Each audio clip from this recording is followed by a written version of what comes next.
You are listening to Leading the Factory Forward with your host, Lynn Friest. We share interviews with manufacturing experts and strategies for embracing the digital future, recruiting a new workforce, finding new business. Lynn is an advanced manufacturing strategist and leadership consultant who is on a mission to show manufacturing leaders how to improve their current operations while preparing for a digital future. And here's your host, Lynn Friest. Hello and welcome to this episode of Leading the Factory Forward. This is episode number 96, and it's about customer discovery for your Encore career. Again, on my podcast, my goal is to help you create a compelling future for yourself, your teams, and your organizations. I encourage you to visit my website and download the summary at the bottom of each podcast episode and use that as a tool to capture notes as you explore the concepts in this episode. Or to help you get started on your journey and to stay up to date on new episodes, please download the free worksheet, 3 Steps You Need for a More Productive Workday. This episode is about doing customer discovery for your Encore career. Now, customer discovery for entrepreneurs is a well-known topic. It's a subset of what's called the business model generation process.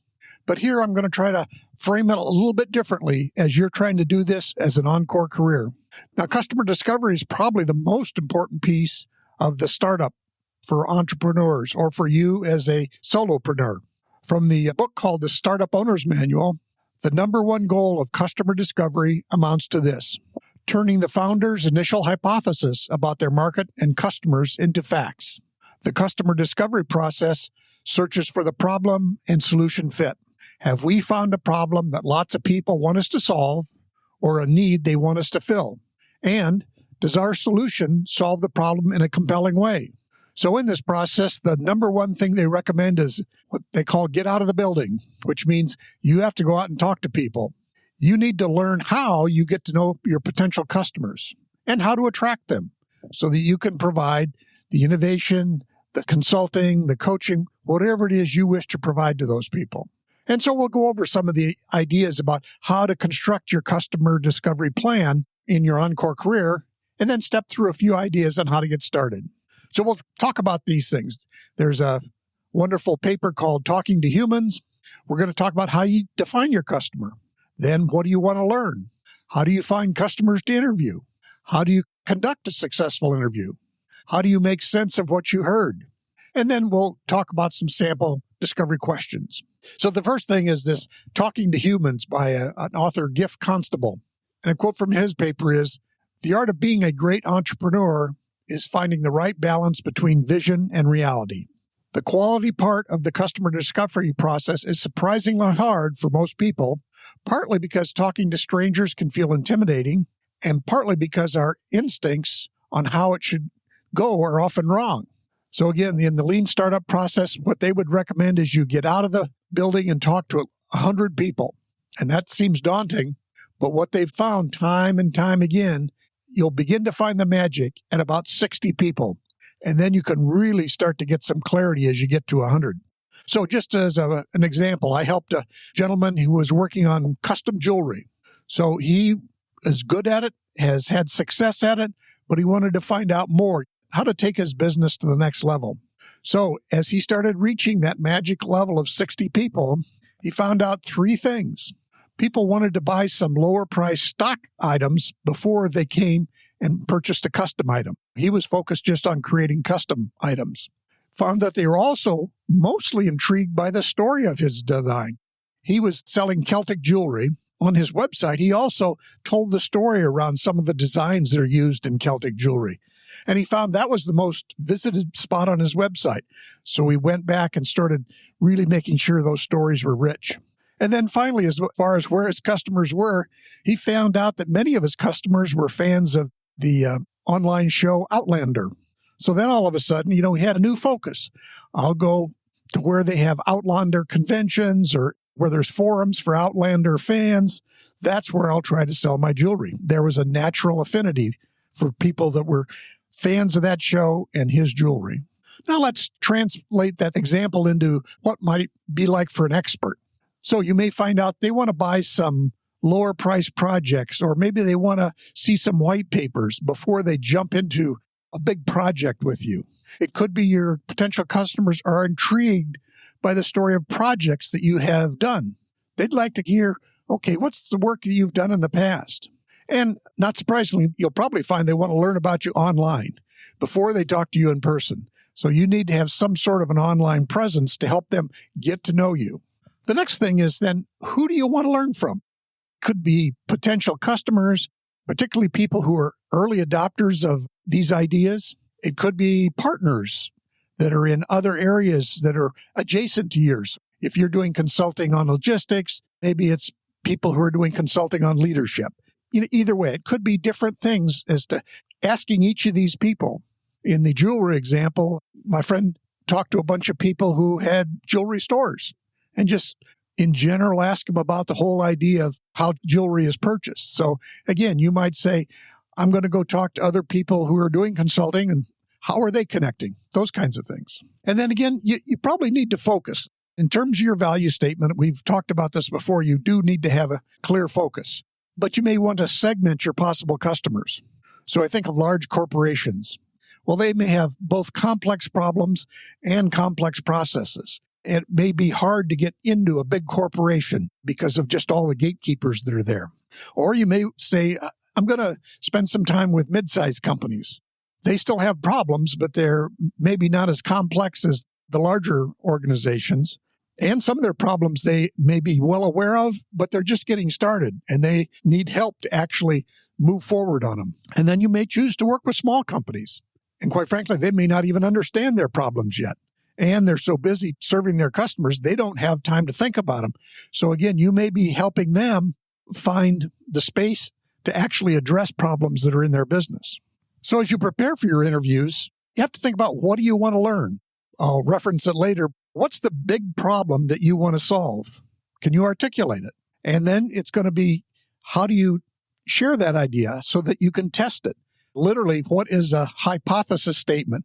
I believe X about this. So for example, logistics. I want to help companies get started in international trade, or maybe in the realm of leadership. I want to help leaders become better digital change leaders. These are things that you can explore, test out. The idea is to have a statement that can be turned into a question. As you go through here, you have to listen, and not listen to confirm your thoughts, but listen to what the customer is saying. Clayton Christensen in The Innovator's Dilemma said, 85% of the time you're going to be wrong and you're going to need to pivot your business, whether it be how you do it or the target area. So having put all that together, how do you actually find people to interview? If you're a Encore career person, you probably know people. So you start with the people you know. They may not be your future customers, but they may know people. So it's one of those things where, hey, this may not be for you, but could you tell me somebody else I should talk to? Online forums. If you have an area of expertise, whether it be logistics or leadership or any supply management, there are online forums, and you can get on those forums and you can listen as well as contribute, but you start by just listening. What are the hot topics? Then obviously there are things like trade shows or local meetings, even industry groups or associations. All of these are places where you're going not to sell, you're going to listen. You're trying to find out what are the things they're talking about. Then the next idea is, how do you conduct a great interview? You literally need to prepare an interview guide. You have to decide what's the list of questions, and we'll go through some in a minute. What are the questions I'm going to ask? Have some intention around it. You want to take lots of notes. And in general, if it's possible, if you have a colleague or somebody who can be with you while you talk and listen deeply, another person can help take notes. And if you're doing Zoom calls, maybe that's even more straightforward. But again, sometimes it's helpful to have one person deeply listening and asking questions and another person helping take notes. So then you've gathered this information. How do you make sense of what you learn? The first obvious thing is you're looking for patterns. You're looking for things that multiple people have said. You also have to be careful. You're not just looking for things that confirm your idea. You have to say, honestly, hey, this was what I thought I wanted to solve, but I hear them talking about this other subject all the time.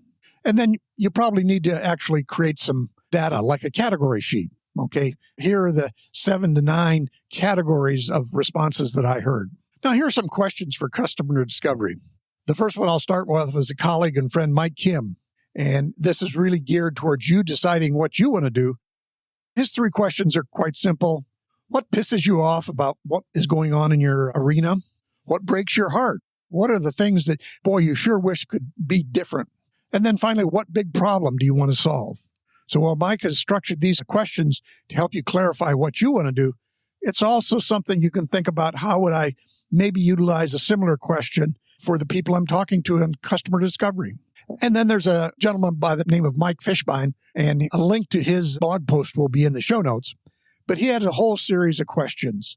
Again, open-ended, trying to discover what the customer wants and needs. So he'll say things like, what's the hardest part of your day? What are some of the unmet needs you have? What product do you wish you had or service that doesn't currently exist? Then things like, do you find it hard to, and then name the process, whether it be digital leadership or whatever it may be. Tell me about the last time you did something. So tell me about the last team meeting you had where we were discussing how to adopt some new digital technology. Going on to a little more discovery type questions. What do you think could be done to help with this problem? What would your ideal solution look like if you could have anything? And wave that magic wand. Then importantly also is, as you wrap up the interview, obviously thank them for their time and attention. But then here's a couple of good questions at the end there. Is there anything else you think I should know about that I didn't ask you? And 2, even more important is, do you know anyone else who might also have this problem and I could ask them about these similar questions? And then finally, to maintain your engagement, can I keep you in the loop about how things are going as I, continue in this journey of finding out about this process? And can I follow up with you? As I think Mike Kim has said, this whole thing is about opening a relationship, not closing a sale. So you are trying to not necessarily sell to these people, but you are truly opening a relationship. So again, here's the quick steps we went through in this episode. The book, Talking to Humans, defining your customer. Who do you want to learn from? Deciding what you want to learn. What's your hypothesis, your service going forward? How do you find your customers to interview? How do you conduct the interview? How do you actually make sense of what you've heard? So again, take a look at that article, Talking to Humans. I think that's very useful. That's the whole idea. This is not about our great idea. It's about what they need. And then try out a few of the ideas that are mentioned in this article. So thanks again. I appreciate that and look forward to talking with you next time.